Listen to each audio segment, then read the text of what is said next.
Magandang araw sa inyo mga kababayan. Gusto ko lamang pong i-update kayo sa issue nitong threat. Noong isang araw diniscuss ko na po ito sa inyo pero hindi pa ho kumpleto. Dahil akin po itong pinag-iisipan kung nararapat ba na gumawa ako ng video just in case may mangyari. Ganito po kasi kwento nun. Ah, Nung panahon na tayo po ay nagdi-discuss patungkol po kay una kay Bantag. Meron na po akong natatanggap na threat through emails, texts, and calls na sinasabing huwag mo ituloy yan kung ayaw mo sumunod kay Percy Lapid.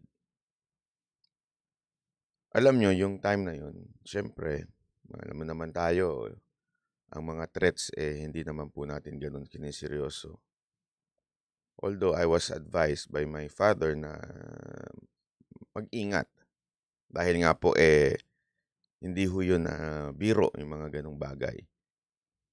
Siyempre sa loob-loob ko, may part na natatakwa ako kasi ako'y simpleng vlogger lang naman po. Hindi naman po tayo yung mga big time.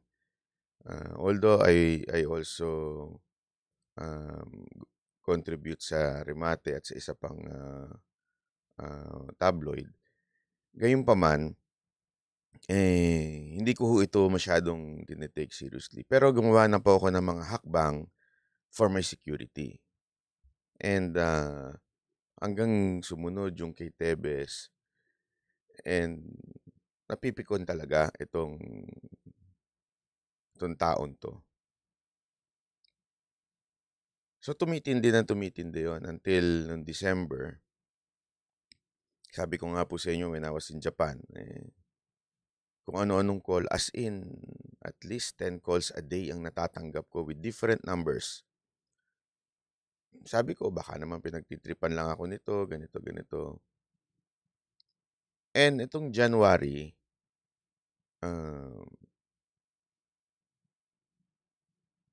meron pa rin akong mga natatanggap. Okay lang, sabi ko, sige, okay lang. Until last night, na kaya nga po ginagawa ko na po itong video na ito. Alam niyo po, sa totoo lang, I don't like doing this kasi lagi ko naman sinasabi ito sa inyo, yung mga lalo na yung mga banateros, di ba? Minsan kasi may mga vlogger dyan na they think na the world revolves around them. Sa akin po kasi hindi. I really do. I'm just a messenger. I don't want to be the topic. Diba? As much as possible, I don't want to center to myself. Ayokong, alam mo yun, feeling masyado na ganito importante. Hindi ko yan tipo dahil wala lang ako, isa lang akong tao. I mean, compare sa ilang milyong mga Pilipino, ano ba naman ako? Yun lang lagi nasa isip ko. Well, OA yan, ganyan-ganyan.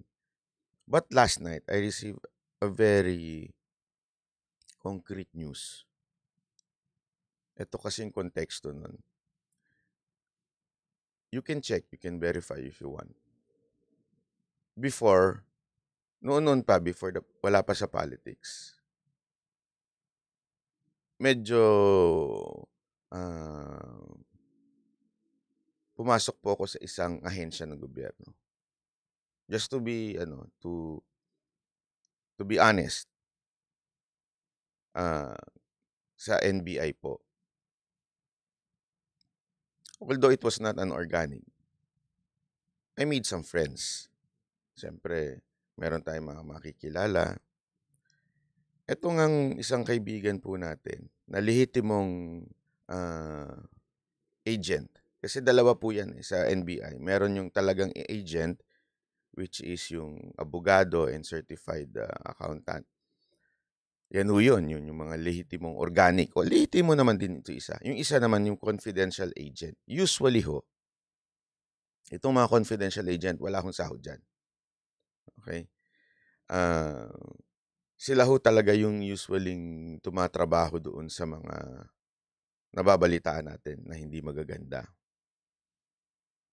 So, etong friend ko na organic agent, nagsabi sa akin yesterday na merong mga CA, di umano, o yung confidential agent, di umano daw nagpaplanong dukutin ako. Utos daw ito ng kanilang isa sa mga boss. Hindi ko na lang po papangalanan kung sino po ito. Pero alam ko namang may idea na kayo. Alam mo, hindi na biro, nagtanong-tanong na ako kasi gawain po talaga ng iba yan, ng mga ibang tiwaling. Hindi ho lahat ng confidential agent tiwali. Ako po ay naniniwala pa rin po sa ahensya, sa NBI. Actually, kung makarating po sana sa inyo to, maimbestigahan nyo. Kasi itong mga NBI na ito po ay mga profesional. Yung mga abogado dyan, yung talaga mga organic. Ano ibig sabihin nito? Hindi ho yan nawawala. Magpalitan man ng presidente, magpalitan man ng appointing authority, hindi ho yan nawawala. Continuous ho sila. Kaya mga professional po yan. Usually, itong mga confidential agent, ito po yung mga bata ng mga in-appoint nung kasulukuyang boss nung administrasyon na yon. O di kaya itong mga tao nung in-appoint doon na mag-head. Yan po ang mga CA.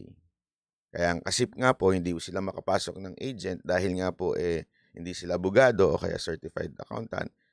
So, yun po ang sitwasyon.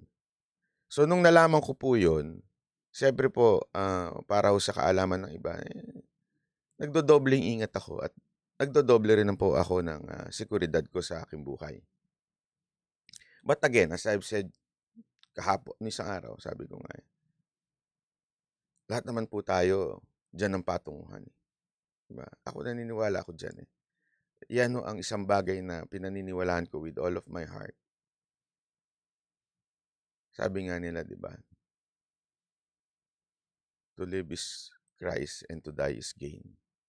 So, hindi po ako natatakot. As a matter of fact, I'm okay. Bakit po? Di tapos na ang problema sa mundo na ito. Kasama mo ng Panginoon. Again, I'm not, ulitin ko, hindi ko po sinasabing ako'y banal. Pero tinanggap ko ang kapatawaran na binigay ni Kristo sa akin. At ako yun ay sapat na para maging secure ako sa aking eternity. Ngayon, habang nandito sa lupa, may kanya-kanya tayong purpose sa buhay. May kanya-kanya tayong calling. And I feel this is one of my calling is to be the voice of ng mga needy o na mga injustices, especially with our corrupt politicians, to open some eyes. Diba?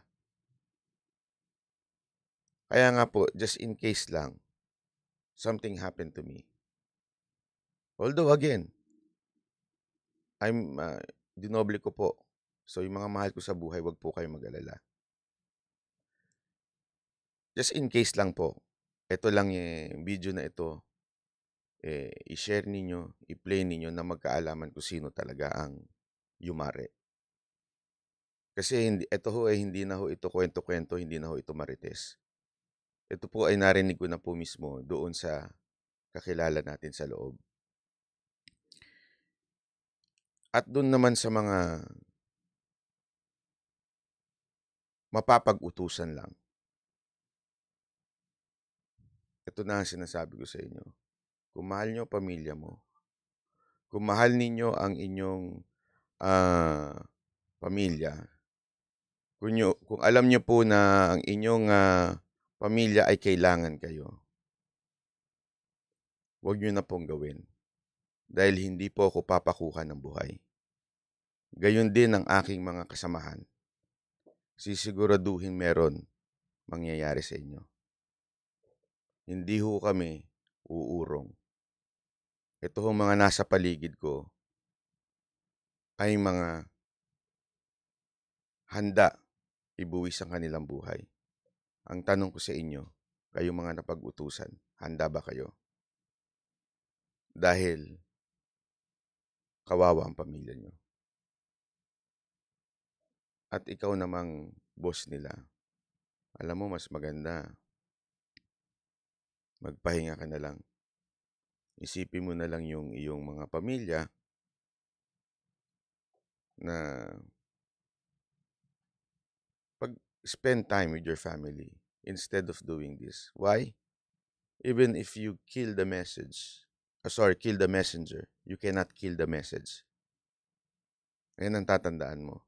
Kasaysayan na yan sa mundo. Nangyari na yan kay Bantag, kay Tebes, di ba? Hindi ko sinasabi patay na sila, pero you tried, di ba, to silence them. But they will not allow that. Sa akin din. Hindi ko naman sinasabi importante ko, pero pag may nangyari, magiging importante ko. Kaya mag-isip-isip ka dahil ikaw ang puputukan nito.